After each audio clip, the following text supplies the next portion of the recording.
Welcome, everybody. It's your boy, the Versace Stoner, with another episode of VSW.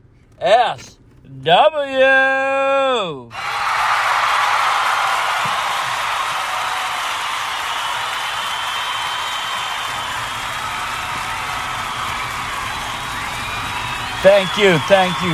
And this is a very special episode tonight. We have a very special guest. The man, the myth, the legend, Wolf here tonight to recap with us AEW Revolution.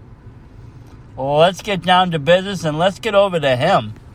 Hello, Twitty-Ax. This is Wolf here, the debut. We have an explosive, pun intended, show for you tonight. Recapping last night's AEW Revolution pay-per-view. It was a great match overall. It will always be known for the end result, but we will get more into that botch later. First off, we're going to talk from the matches that happened in order. We're going to combine the buy-in match with the other women's match to talk about the women's division. We're going to do every recap in the matches. It was aired last night on the pay-per-view. And then after the matches, we'll talk about high and lows. We'll have some shout-outs for some Twitter people and media people. And let's get started, shall we? Let's get down to business. We're going to start off with the Young Bucks versus basically the Inner Circle, MJF, and the Demo God, Chris Jericho. All right. So that was a very interesting match, I thought, for a tag team. Jericho did very well as a tag team. He's good at singles competition. Yeah. But, he's getting older in age, and I think him as a tag was even more better. He did his job, and MJF was a great asset to the match. MJF is a great wrestler, great talent, loves to shit on the fans. He was hilarious doing so many taunts last night. Classic heel tactics, trying to underhand the Young Bucks, but it didn't outsmart them there, did it? Oh, no, I did not. And, the Young Bucks put on I was very impressed with the Young Bucks. Normally I haven't been lately in their last few pay-per-views, to be honest. It's been kind of just the same old Young Bucks. I think they came out with a little bit, they wanted to get fans back into wrestling. There was live fans there, which was nice to see. Double the capacity, I think 1,200, Pete? Yeah, something like that. And, with that, I think the wrestlers had more energy than their last pay-per-view. A, B, the heat was definitely different. It wasn't so hot. And also, I think just, the overall atmosphere of the wrestling world was just hype between the announcements and everything. I think the Bucks put on an extra good show last night for us between the different spots and just, the finishing moves. And we really didn't know who was going to win until the very, very, very end. It was a back-and-forth matchup. There was walls of Jericho on each Young Buck. Once Nick tapped Madden, Jericho still wasn't able to get him to tap with the walls of Jericho. Even MJF, when Jericho was out in the corner, MJF was fucking imitating the DX suck-it taunt to insult the fans. Oh my God, that was hilarious. I was fucking dying. All I kept thinking was just, Degeneration X, and he just kept saying it over and over and over again. Suck it. Suck it. And, they lost, but them losing is going to set up Wednesday night for, this Inner Circle announcement. Jericho said it's a marathon, and like every military, they're organizing efforts to command the next attack. I think MJF has other plans for the whole division as an army. Yeah. I think he's going to be trying to take command. I think he has plans for Jericho, too. Wednesday's going to be interesting on Dynamite with the Inner Circle and the whole announcement and the whole where they're going next and what they're going to do. I really think they're going to split a little bit. That's what I think, too. And we're going to see, a leader versus leader match, kind of similar to what they did in the Attitude Era with the Nation of Domination. If you think about it, Jericho is kind of like the older Farouk, and, MJF is like the younger The Rock. And he's coming in full steam with all the hype in the world, and he can really take the wrestling world by storm, soon. He could be champion. He could be front on lines everywhere. That's my opinion of, MJF. Absolutely. You can tell there's probably going to be a bit of a turn because some of these guys won't admit it now on camera, but there's some loyal to Sammy Guevara. Obviously, Wardrow's going to be with MJF, but where does it leave Hager and Santana and Ortiz? Are they going to join Jericho, MJF? Will they disband? Does some go with some others? Do we get two different sets of the Inner Circle, like NWO and NWO Wolfpack? I mean, anything can really happen here. Very true. Do they still go after the Young Bucks, or do they go after John Moxley, maybe? Or do they go after each other? Speaking of, before we move on to the Tag Team Battle Royal, which we can move in for MJF or Chris Jericho, what would you grade the match out of 5 stars? I'm giving that match, a good solid 4.5 stars. I would go with 4.25. It was a great opener, no doubt. I kind of wish it swapped spots with one other match we'll get into later on the card. But it was a great opener. But let's get into the Casino Tag Team Battle Royale, shall we? Yes, definitely. That was a very exciting match. A lot of great talent in that matchup. A lot of Dark Order members, too. But holy shit, there was some great tag teams in there that really showcased themselves. And everybody got a chance to showcase what they can actually do as far as, spots and stuff. Everybody got a chance. I love that Royal Rumble style, but with like 2 minutes each team comes in. Yep, and if one man's out, the other man's still in, and he can still win for his team. It's great. And it was a fun matchup. I can say some teams that stood out was Bear County. They really dominated a little bit. New England local promotion indie team. Saw them at Beyond last year. They were great. Chaotic. You had Billy Gunn's kids in there. The son of a Guns. They're hilarious. They get the crowd and the wrestlers ready every Dynamite since the pandemic. And they've been doing quite a bit of famouses last night. Some of their tribute to their father, the Ass Man himself. Oh, yeah. And then you have all the Dark Order members. And the Meat Man himself, he's always great to watch. The goddamn Meat Man. He's just great. I've seen him at Beyond, too. And, he just kills it. I love that. He's hilarious. Kills it. And he's good in the ring. Same as his tag team partner, Reynolds.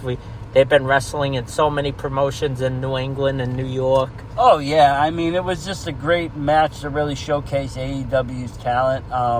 Of course, the win is being... Don't forget, too, there was quite a heel turn because the Guns are supposedly in Cody's Nightmare family. Oh, yeah. I forgot about that. Marshall eliminated him. And he eliminated himself.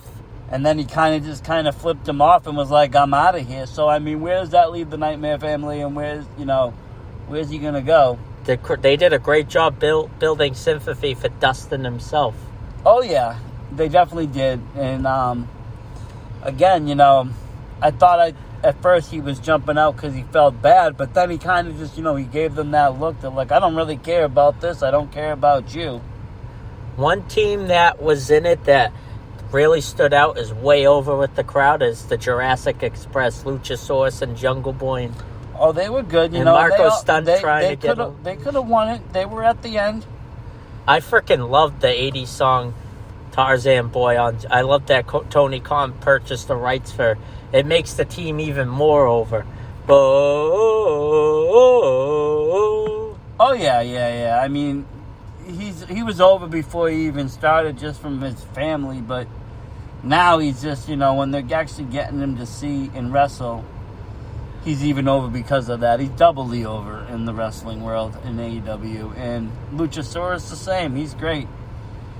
And one of these days they're going to have gold around their waist sooner or later. Absolutely. Maybe even the first rumored Trios champion. It would fit them perfectly. I tell you, I was disappointed in the tag team matchup for one thing, that we never really got a mystery team.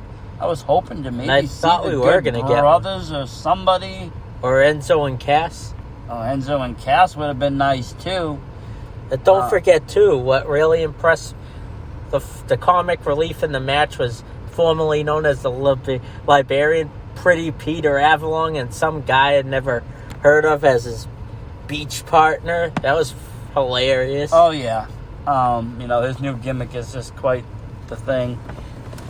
Much better than his last gimmick, in my opinion. He might not be the greatest star, but... Shh. Let me talk. Just very, very, very, very boring. And the fans didn't like it. Oh, no. I don't think anybody liked it, really. He tried to be like Elias, which when we were in the first Dark in Boston, he insulted the Bruins not winning the Stanley Cup. He insulted every city's sports failures. He was trying to get himself over as a heel, and that still didn't work. Still didn't work. They were booing him the whole night. But, we'll get on to our winner. And, again, it's going to be kind of a repeat match that we've seen, but not really. Well, El Penta is becoming a single star, as we'll talk about him later in the Face of the Revolution ladder match. It was Death Triangle, Pac, and Ray Phoenix, who just turned face when they came back. And they, they were the ones to win this. And they will be facing the Young Bucks. I think in the future, Dynamite, maybe 2 weeks, 3 weeks. Yeah, they didn't really give a date on that one, when that title shot will happen, but they did say it will. And, like I said, it's kind of a match we've seen, kind of a match we haven't. Pac's definitely looking, in my opinion, better in tag than he is singles. Absolutely. Like, he's starting to become really good as a face, and Ray Phoenix is way over with the crowd and has great chemistry with all the elite guys, with the Lucha Bros and Young Bucks that headlined the AEW shows before the TNT deal. But now how's this going to work with a face and versus face team? The Young Bucks, they're kind of tweeners, but right now they're face. And, for them to face them, it's going to be kind of interesting who plays the heel here. Before we get into it, the last two was Ray Phoenix and Jungle Boy.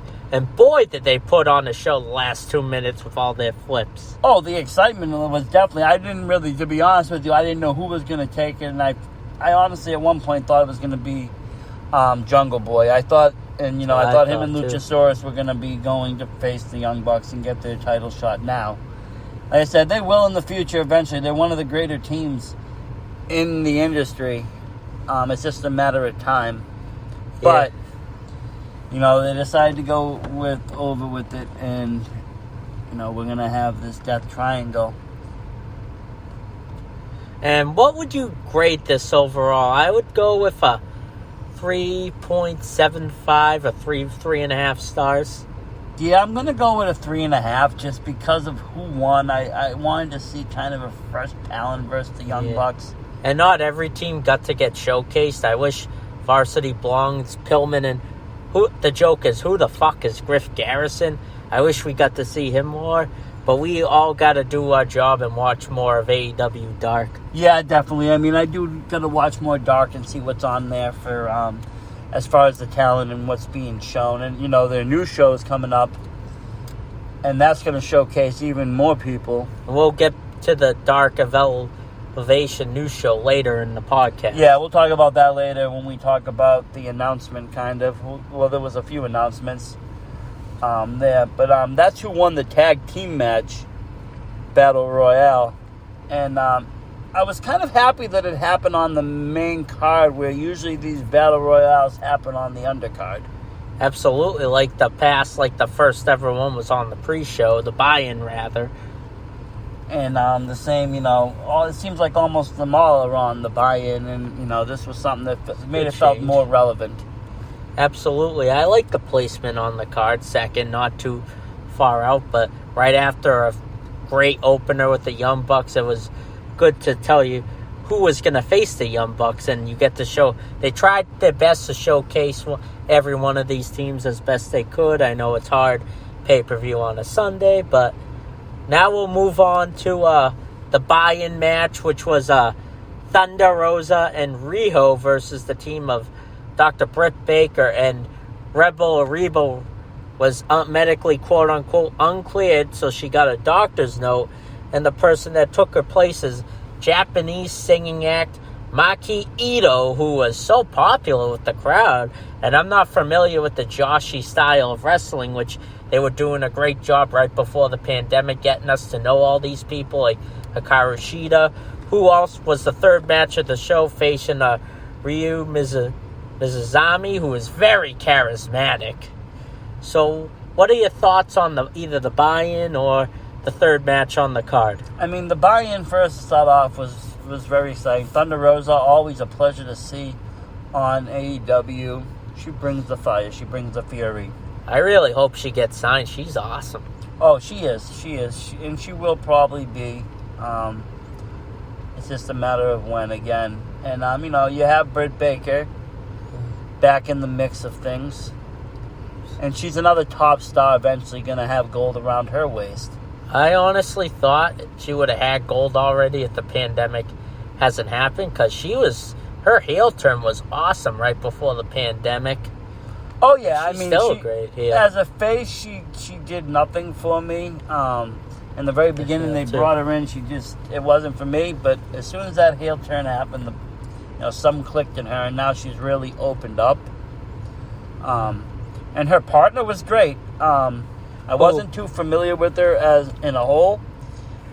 I might have seen one or two matches before, but nothing of a following. But she was great. I guess she's a singing idol person on Japanese television, as she was the crowd didn't know anything she was saying. None of us did in America, but the crowd just went along with it anyways. You would think she was a babyface in the match, but she was Britt Baker's partner. Yeah, she really took the crowd by storm. They were going along with her, and she could wrestle with the best of them. And she put on a good match. Overall, it was an exciting match, and it ended in a kind of exciting way. I feel like Thunder Rosa sold more than Riho there, carried the match more. Yeah, Rio was a little sluggish in my opinion as well. Yeah. And she's a great wrestler, nothing against her. I wasn't really a huge fan of her as champion. Yeah. I don't know, it's hard to say. There's so many women in the women's division, I feel like a lot of them never get seen. A lot of it is just... I feel like a lot of them get lost in the shuffle. You got Shauna, who I would love to see compete for the title. Oh, a lot of the AEW fan base is into anime, and she's a big Dragon Ball Z fanatic. I can't wait till we get Chris Stratlander back. Exactly. When we get Chris back, she was going to be the savior to the women's division. She's an excellent candidate to become world champion. And she really knows her stuff. So, she is well over in the indie scene, right? Oh, very over. But with her getting injured, kind of abruptly put a stop to that, I think, in the plans that they were going to do. Yeah, but how Britt Baker's team won the match was when Rebel came out, pretending to be, who knows if she was pretending to be injured, with a crutch. Right when the referee didn't see it, knocked out Thunder Rosa with her crutch, giving Britt Baker the win, which I thought was the right call. Oh, yeah. As I don't know if Thunder Rosa's officially signed with AEW yet or not. I'm not really sure. I don't know. But I think she's still part-time. I don't know if it's a full-time deal yet. Same as Serena Deeb, too, who's the NWA Women's Champion currently. Yeah, they just are over there with NWA not operating right now. I know they're coming back. Who knows where Thunder Rosa goes, if she's more over there, more over here, if she stays in both. I know she's well-loved in AEW, that's for sure. Yeah, let's move on to the third match of the night, the AEW Women's Championship. Yeah, we'll talk about that one. Hikaru Shida defend the title against the winner of the Internet US vs. Japan bracket that was scattered on all kinds of media platforms and Dynamite. Yeah, I wasn't a fan of that, trying to figure out when to watch which match and, when it was going to be on and which platform. It just did nothing for me. They could have passed it over a month of Dynamites and made the tournament happen that way, and it would have been just fine. It was a great match, hard-hitting, especially, believe it or not, it wasn't the champion who carried the match. It reminded me of a New Japan wrestling match. And, yeah, it wasn't the champion that carried the match. I believe the other lady definitely carried it. Mizunami, as she was very charismatic. It was hard for the crowd to get into it because besides Ryo and Hikaru Shida, we really don't know much about these women Japanese wrestlers, who I think are phenomenal in the Joshi division. You got to follow them in Japan prior to AEW's debuts to really see what they were about. But overall, I would have given it a 4 match. Let's put, it's not maybe my favorite style of wrestling aside. Put it aside. those two battled each other and they had great chemistry together. It was a good match. I would give it 3.25 because I love the way they brought everyone except Nyla Rose, who didn't appear on the buy-in, become an angle after the show as they were all attacking Shida and Rio Mizunami. Oh, everybody came in, yeah. And I mean, obviously, basically got the heels in AEW and the faces all together. Thunder Rosa coming out to save the two of them from Britt Baker and Nyla Rose and Vicky Guerrero. You know, we got to kind of see a continuation of the buy-in match at the end, you know, when they all came out. And, you know, with her retaining the title, who's going to be next in line to face her? According to Tony Khan in his post-Revolution press conference, from what I've heard on Twitter, the woman might main event Dynamite within the next month. Yeah, he was saying something big about the women's division. So, I mean, we don't know who's going to have that title, but I have a feeling it's going to be somebody's going to take it off of her that's going to probably eventually get it taken off by Thunder Rosa. Could be a new signing, too. It could be someone we don't know about. Oh, that's always the case, too. AEW is always full of surprises.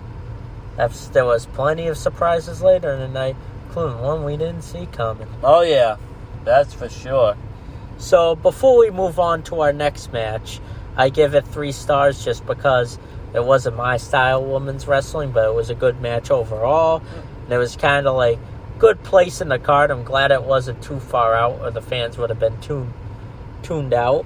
But at the same time, all the matches on Dynamite are really good. It's just we don't have a real storyline with the women's division yet, except for Britt Baker and her heelish tactics with her slave assistant Rebel or Reba, whatever you want to call it. Yeah, we don't. But they're starting to put the storylines together, and I could see it at the end of that match. You know, the storylines are starting to fall in place, and if the women's storylines fall in place, that division will just go. I mean, obviously the women can wrestle.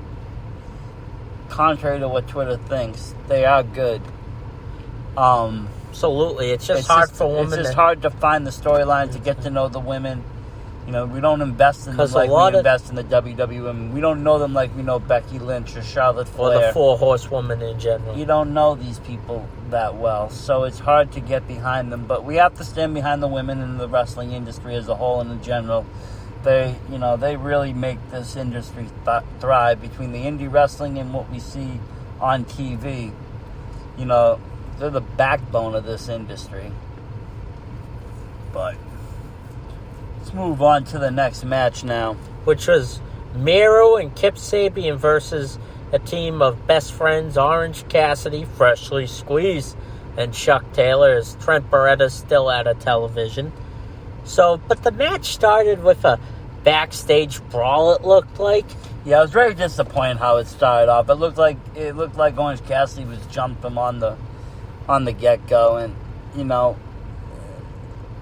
it just wasn't, you know, it just didn't really do it for me.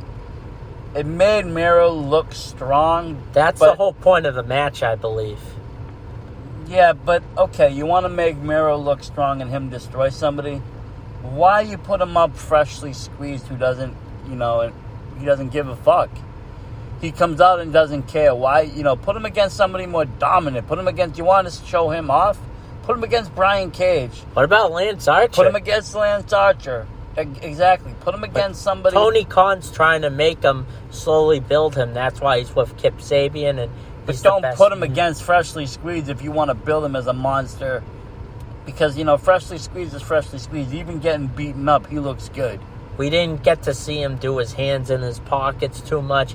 Did a little bit at the end. I think the storyline was him get knocked out and he pretended to fall on stage to distract the team. It's like Miro and Kip Sabian were bullying Chuck Taylor like they did when he lost the bet.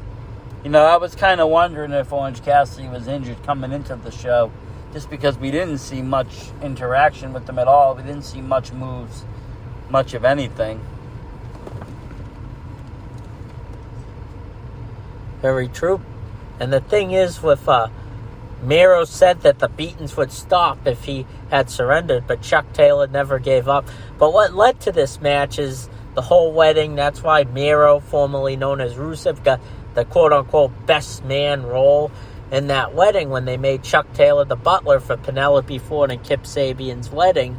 And Miro got tricked when he thought a present, like in the past with the whole Ashley Lana saga in WWE, he beat up the present and there was no one in there, so he got tricked. He made Chuck Taylor clean it up right when they were taking vows. He trapped Miro in, and then right when Kip Sabian was going to beat him up, got angry at Chuck Taylor, there was freshly squeezed coming out of the wedding cake.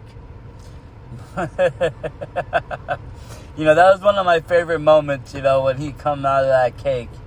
I'm just a really big fan of Orange Cassidy. I am too. He's phenomenal. Almost anything he does makes me laugh. And him coming out at the right moment. I keep thinking of that new shirt they got for him with this, like the Renaissance. With the Renaissance, you got God reaching out, and he's just Cassidy's finger. He's just sitting there, kind of just chill, not really like. God just loves life. Whatever. I would give that. I think that was easily the worst match of the night in AEW. It was, and I'm giving that a 3-star just because it was the Miro show. I wanted to see it to be the Orange show. Yeah, but they're trying to build Miro into a main event player. Yeah. He's definitely capable. He showed shades of him being Rusev with the whole crash and everything and the way he talked. And he made Chuck Taylor tap out in the camel clutch, his old finishing move in WWE. Oh, yeah, he did. But, I don't know. Just, they could have made the match be a regular match, started off regular. They didn't need Miro to jump him. I don't think the whole jumping backstage really worked for that match. Like, the whole thing wasn't about trying to get a 5-star match. It was trying to showcase Miro. Yeah, so I would give it a 2.75, 3-star match. Yeah, it wasn't my favorite at all. Yeah, so we're moving on, folks. So the next thing that happened on the card was the big money match between Hangman Adam Page and Big Money Matt Hardy. Which I thought was all right. I wasn't, coming into this, I wasn't a big fan of it. Thinking about it, Matt Hardy is Matt Hardy. I like him. Yeah. I've watched him since, the Attitude Era. I've always looked up to him and his brother Jeff, one of my favorite tag teams of all time in the Hardys. And I love how Hardy became so successful when he left WWE to go to the indie scene. But here's the problem, since there's no crowd, he felt like he wanted to get rid of the broken gimmick, so he went back to his heelish Impact Days gimmick where he tries to fuck people as the Big Money Matt Hardy. And he has Private Party signed to him. Yeah, and they showed, he tried to get one over on Hangman Page and have him sign some contract while Hangman was drunk. But little did they know, Page went to college. Page is smart. He was a former teacher before wrestling. So he switched that contract out and basically signed up for the winner of the match gets the loser's salary. For the whole first quarter of 2021. He can't build King Maxwell his own pool now since he lost all that money. Exactly. Hangman Page, he's been over almost all year. They fought outside to really start the match. Well, as I was saying, I really wish this was the opener just because I don't think it fit that part of the... It did not fit that part of the card. This should have been the opener, I think. And the Young Bucks versus MJF and Jericho would have been perfect for that role in the card. It would have, it really would have. But, they decided to go with this match, and that's fine. Matt Hardy's a big name, and I think that's why they did that, We all knew Hangman Page was but everybody knows this. Matt Hardy. Now you got the TNA factor in there. Eventually we're going to see broken Matt Hardy. Right, when fans come back. We'll see that gimmick return. But, now we got Hangman Page with the Dark Order. How's that going to work? Will he be the new Dark Order's leader? R.I.P. to Brody Lee. He died tragically. And, they're not scrapping the idea of the Dark Order. You can see they're all still working. It's now becoming a tribute more. They're becoming like mini factions as in one. Like you got Silver Reynolds, you got the original Stu Grayson and Evil Uno, you got Anna Jay, who's now injured, but Tyra Conti in it too is phenomenal. But now if Hangman Page takes over, I think, it will change the face of the Dark Order. They'll become more of a face faction. They will be over with the crowd even more than they already are. I felt like Hardy and Heyman had great chemistry back and forth. And what really changed the match to get it the best of the night was when Private Party was coming out to try and screw over Hangman Page. Oh, yeah. I mean, that was a pretty good twist at the end when the Party came out and they were ready, and then you had the Dark Order come out on the other side. And you had Dark Order beating them up, basically changing the momentum, giving Heyman the reverse Deadeye to win the match. They came out, in full force. And, and I liked that ending. I thought it was a good ending to the match. The right person, I think, won. No need for Matt Hardy to win. Let's, continue Hangman Page being over. Let's keep putting him over. He's now 6-0 in 2021 in singles competition. He seems to be drinking a little less, too. No more pitchers of beer. Right before the pandemic, he was the most over guy, but before the TNT Dynamite deal happened, before their weekly programming, they wanted Heyman to be the number one contender, which him versus Jericho was a good match, but we weren't into him in the beginning. Nobody really knew. I mean, I knew who he was, but from the indie scene, but we didn't. He didn't have the backstory and the charisma that he does now. He didn't interact with the fans, He was, grabbing beers, having beers with the fans prior to the pandemic. And now, now we know who he is, and the fans are all behind him. And that's just, I think it's going to continue. If he stands with the Dark Order, he'll drive them even further into the histories of AEW. And he would make a good leader. He would make a good leader indeed. Johnny Hungy really likes him as a leader. Oh, he does. He does. It's just Heyman has trust issues with all the Elite. As you can see, the Elite are divided right now. One's a huge heel, and the Young Bucks are just the typical faces, kind of tweeners.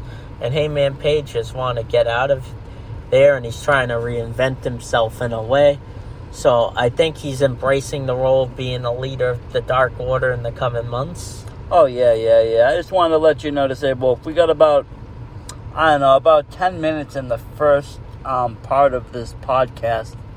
You mentioned you wanted to talk a little bit about, your Boston sports history and what you kind of do with that. Now would be a perfect time for you to discuss that. And then on the second half of our podcast, we'll jump right into the cinematic match and the crazy finale. And the Face of the Revolution ladder match. Oh, yeah, there was that match, too. I always forget about that match. And who was that surprise? But I do forget about that match just because it was such a stacked card. And even last night, I was like, is that it? Now, is this the main event? Nope, it was the ladder match. Obviously, Twitter's in an uproar with what happened at the end. We'll get to that the second part of this podcast. But I want to give a shout out to what really influenced me is the 98.5 sports guys, Jay Stu, James Stewart, and Mike Sarge Riley. They do a really good job with WWE and AEW pay-per-views. They know little of the indie scene, but I'm pretty biased because I'm a huge Boston sports fan, just like them. Boston sports and wrestling is Disabled's life, and always has been. In the future, you'll get to see me do solo podcasts about the Red Sox, the Bruins, the Patriots, the Celtics, and me and Versace will be going over all the wrestling stuff with you and hit movies and hit shows like WandaVision.